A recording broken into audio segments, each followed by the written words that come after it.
Today's video, how to update your gaming room / setup on a budget. We're going to go through the things that I did to change this space from the boring, drab, cream room that it was before, and updating it into what I feel like is a much nicer space for filming, for editing, for gaming, for repairing PCs. I spend so much time in here and it has been amazing to transform this room into a space I actually enjoy coming into. So we're going to get into it. I hopefully can give you some tips and tricks on how to update your own gaming rooms or your own gaming setups on a budget.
So that's what the room looks like now, which I'm sure if you'd have watched other videos, you'd have got kind of an inkling, but you've seen it all together.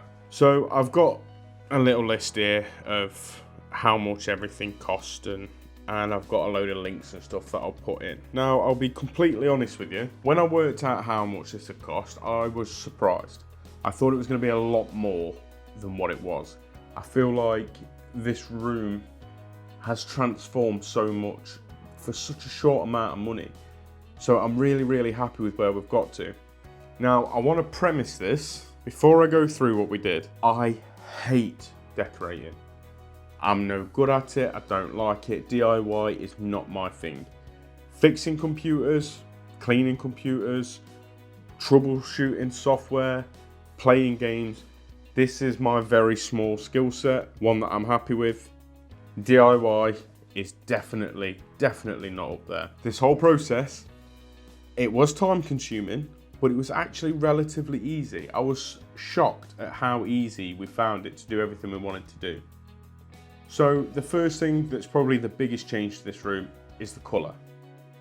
And we've got light grey on 3 walls and a darker grey, greeny grey colour at the back. I think the colours that we've chosen were a great choice. I think the room is a lot more mature than it was before. It looks more like it has purpose now, and I love that. So before I tell you how much it was, have a guess in your mind. We've got acoustic panels, we've got pegboards and accessories, we've got shelves, we've got paint, we've got blinds, we've got RGB lighting, we've got guitar hooks, we've got fake plants and an RGB bulb. For everything, absolutely everything, including having basically half a tin each of paint left over of each colour, was £318.76. Now, I was shocked that we've managed to do all this for such a cheap amount. I thought it was going to be upwards of £500–600. Now, there was a few cost saving measures. If you watched the previous video in this series of me planning the gaming / YouTube studio / repair studio video, when I was planning it, there was going to be acoustic wood paneling on the wall. But to do that wall alone is upwards of 400 quid. And I couldn't justify it. Still a very small channel. I'm not making a lot of money, if anything, off this. The only thing I really get some free products now and again. So yeah, we changed our mind about the wood paneling. Instead, we've gone for a dark grey with some shelves, just to try and break it up a little bit and make it look a little bit deeper and darker, and I love it. When I'm in full gaming mode and I've got the RGB lights set up to like either a warm white or blue, I really like the colour blue at the minute in here. I love it. It is such a nice space to be in. I have a couple of special mentions that I want to mention that I can highly recommend for any setup. And the first one is going to be one that's going to split audiences, I'm sure, but it's RGB lighting. Now, I didn't want RGB all over the shop in here. I didn't want it running up the walls. I didn't want wires everywhere. That was my biggest thing. I did not want wires all over the shop. I struggle to deal with the wires I have now, and wires do my head in. I can see some behind the camera, and just seeing them is doing my head in. But these RGB lights that I got off Amazon are hands down the best things that I have bought for this setup. These completely changed the look.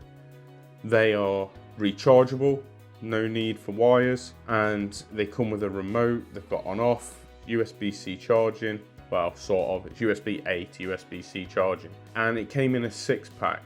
You can charge them all off 2 wires, and they last a good amount of time. I've probably spent about 10 to 12 hours in here over the last couple of weeks, and these have been charged once and they're still going strong. I've got them on the side of me, I've got them on behind me, and I've got one here. They come with a remote, and with a simple press of the button, you can change the colours to whatever you want. Now, these may not be bright enough for some people, but I don't usually have the big light on, and if I do, meh. But when these are all together and you put them in places, they really do make the place look better. And what's even better is the magnetic. Job's a good one.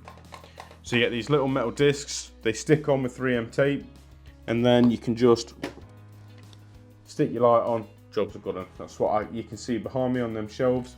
It's the RGB lights just stuck on magnetically, so you can pull them off, recharge and put them back. I can't tell you how much I love them. I am tempted to see if they do a strip version that maybe you can magnetize at each end, so I can have a strip going all the way along that shelf. To be honest, I'm not that fussed if they don't. I'm really happy with these. I think they're great. The other honourable mentions are the Ikea pegboards and stuff. Now, I'm not a massive fan of Ikea, if I'm completely honest. I think some of their stuff is not well made, to say the least. The customer service is something to be desired, and I have had issues with them in the past. However, my family loves Ikea, and it's very hard to argue with the price of pegboards. Now, I think these things look amazing, and they've actually come in really handy for me. Having somewhere dedicated to store stuff, especially on the walls, which was space I wasn't utilising before that I really wanted to, has been awesome. And one of my favourite things is the little tray that's on the pegboard here. Being able to just grab that for my Windows installation media has come in so handy. I love these pegboards. I think they look absolutely fantastic. And I just need to get a few more bits to put on the ones behind me, and I'll be very happy with them then. The other honourable mention is the acoustic panels. Now, I know echo is an issue in this room, and I know you can hear it in the mic, and it irritates me somewhat rotten. However, before I put these in, it was worse. And they have actually softened the reverberation or the echo in here. I'm not sure which one it is. I'm by no means an audiophile, but I love the look of this. I absolutely adore it, and it seems to be doing a fairly good job with the echo. I may have to get some more to put on this wall, which will be more practical than looks, because I need to do something about the echo in here. If you're looking to upgrade your gaming room or your gaming setup and you're on a budget, I can highly recommend Johnston's paint. It is cheap and it goes far. It covers really well. I can highly recommend the RGB lights, like I've already said, and Ikea can be great for cheap furnishings for your walls. Just be careful, because some of the stuff is still expensive. The hand behind me that holds my controller was, I think, nearly 30 quid, which is a little bit expensive, but I do like it. So there we go. I'll link everything down in the description. There'll be prices, and regardless of whether we're affiliate or not, there will be links there, so you can check out the things that we used. If you think we could have done something differently, please drop me a comment, or if you've got any tips or tricks that you'd like to share, please drop us a comment down below and let us know. This is my new YouTube studio, and I am really happy with it. Bye.